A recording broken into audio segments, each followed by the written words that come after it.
어떤 랍비에게 아들이 2명이 있었어요. 그런데 랍비가 외출을 한 동안에 아들 둘이 사고를 당해서 죽고 말았습니다.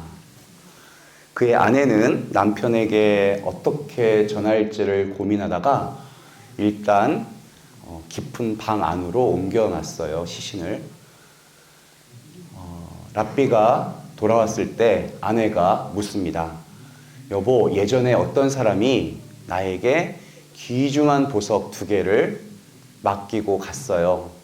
그런데 오늘 느닷없이 나타나서 그 보석을 돌려달라고 하는데 이럴 때는 내가 어찌해야겠소? 랍비는 별 생각 없이 쉽게 대답합니다. 아니, 주인이 달라고 하면 당연히 돌려줘야지. 계속 갖고 있다 보면 내 건 줄 안단 말이야. 그제서야 아내는 랍비를 데리고 2 아들이 있는 방으로 들어갑니다. 울면서 말합니다. 오늘 생명의 주인께서 우리에게 맡겨놓으셨던 귀한 보석을 찾아가셨다고 말입니다. 지난주에 우리는 얼짱 몸짱 요셉 이야기를 들었어요. 성경에 이런 말이 나옵니다. 주님께서는 요셉과 함께 계셨으므로 그는 모든 일을 잘 이루는 사람이 되었다. 모든 일이 술술 풀렸다라는 뜻이에요. 우리가 쓰는 말 중에 하는 일마다 잘 되다라는 뜻의 단어가 있어요. 만사가 보다 형통이다. 형통을 사전에서 찾아보니까 모든 일이 뜻과 같이 잘 되어 가다라고 되어 있어요. 아주 술술 풀리는 느낌이죠. 그런데 창세기 39장을 읽다 보면은 이게 왜 형통인가 라고 생각이 들어요. 우리가 생각하는 것과 달라요. 여기서 말하는 형통은 이집트의 노예로 끌려가는 형통이에요. 억울하게 누명 쓰고 감옥에 갇히는 형통. 근데 성경은 그것이 뜻한 대로 잘 된다라고 말하고 있어요. 성경이 말하는 형통은 내 뜻대로가 아니라 내 사명대로 잘 되어 가는 거로구나. 이해가 좀 되실까요? 이 마이크는 제 목소리를 크게 전달하기 위해서 만들어졌잖아요. 이 계단은 우리가 딛고 올라가기 위해서 만들어진 거예요. 존재의 목적이 있죠. 세상에는 다 존재의 목적이 있어요. 그럼 여러분이 세상에 존재하는 이유는 있을까요, 없을까요? 있겠죠. 존재의 이유. 이걸 조금 고급스러운 단어로 사명, 미션이라고 하고요. 조금 종교적인 단어로 소명, 콜링이라고 합니다. 여러분들에게, 우리 모두에게는 사명이 있는 거예요. 그 사명대로 잘 준비되어 가고 있는 것을 뭐다? 형통이다라고 말하더라고요. 요셉의 사명은 흉년 속에서 이스라엘 백성을 살려내는 사명이었어요. 그 사명을 이루기 위해서 지금 준비되어져 가고 있다는 거예요. 차근차근 준비하고 있다.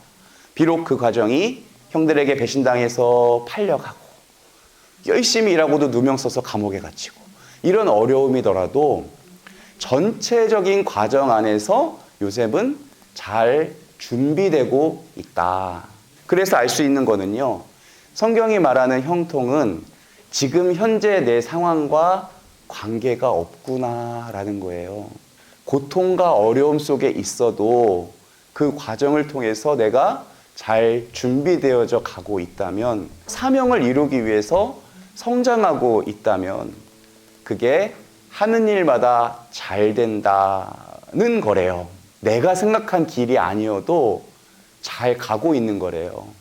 이번 주 주일복음에 마르타와 마리아가 예수님을 막 찾습니다. 오빠 라자로가 죽어가요. 예수님은 그 말을 들으시고도 이틀 더 머무르셨대요. 그냥 늑장을 부리셨다는 거예요.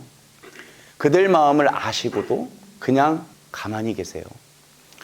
우리가 언제 흔들리냐면요, 정말 일어나지 않길 바랬던 일이 갑자기 일어날 때, 그래서 기도를 했는데 기도가 전혀 이루어지지 않을 때 흔들립니다. 나는 다급해 죽겠는데 내가 꼭 필요하다고 생각한 순간에 하느님이 꼼짝도 안 하실 때 우리는 흔들려요. 마리아, 마르타, 라자로의 가정은요, 예수님이 활동하실 때 엄청 봉사도 많이 하고 엄청 희생한 가정이에요. 근데 막상 다급히 요청할 때 예수님은 응답을 안 해주시더라. 결국 라자로는 죽어요. 마리아와 마르타가 얼마나 서운했을까, 얼마나 또 화가 났을까 생각이 들어요. 주님께서 여기에 계셨더라면 제 오빠가 죽지 않았을 겁니다 라고 둘이 똑같은 말을 하거든요. 왜 응답해 주지 않느냐, 원망을 하는 거예요. 이럴 때 우리도 흔들릴 수 있을까요, 없을까요? 네, 있겠죠. 이런 상황에서 우리가 힘든 이유는요, 사실 왜 예수님이 늑장을 부리시는지 그 이유를 몰라서예요. 그럼 그 이유가 뭘까?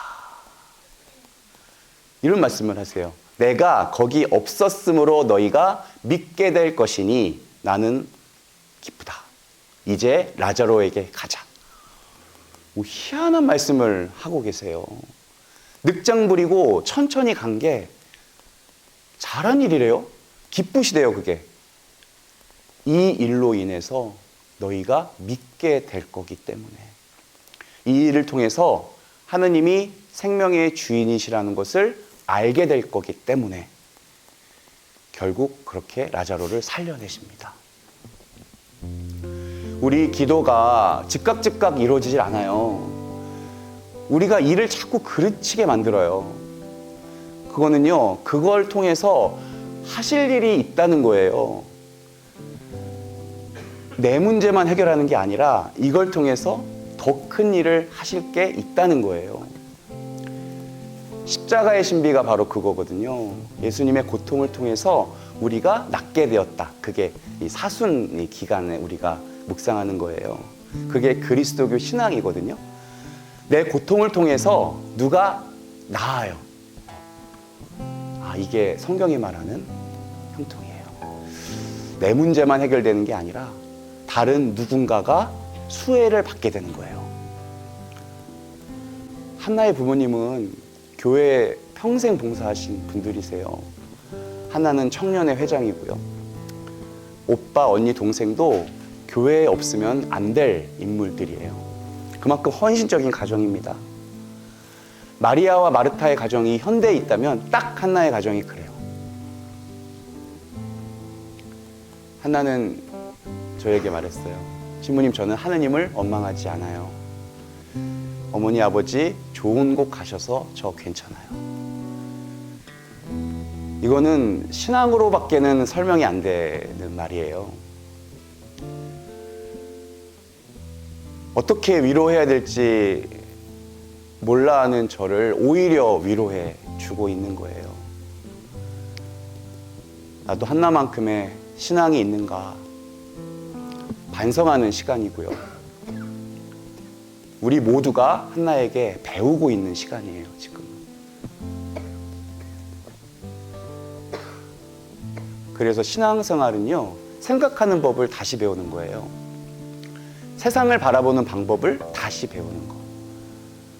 우리 인생 항로에는 언제든지 비바람 만날 수 있습니다. 앞으로 살면서 견딜 수 없는 큰 아픔이 올 수 있어요. 그때마다 내 중심으로만 생각하면 답이 안 나오더라고요. 원망과 불평밖에는 안 나오더라고요. 하지만 생각이 달라지면요, 우리는 남모르게 성장하게 됩니다.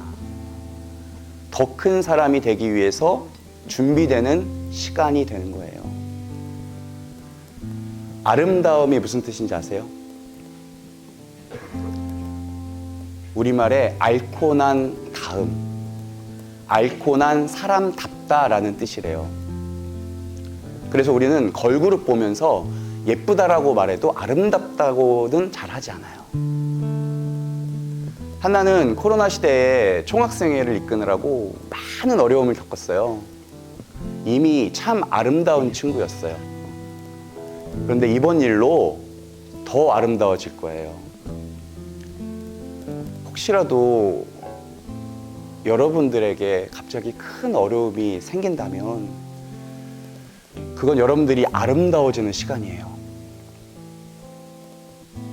그렇게 점점 더 아름다워질 여러분들을 응원합니다. 한나의 가정을 위해서 이 미사 중에 함께 기도해 주시기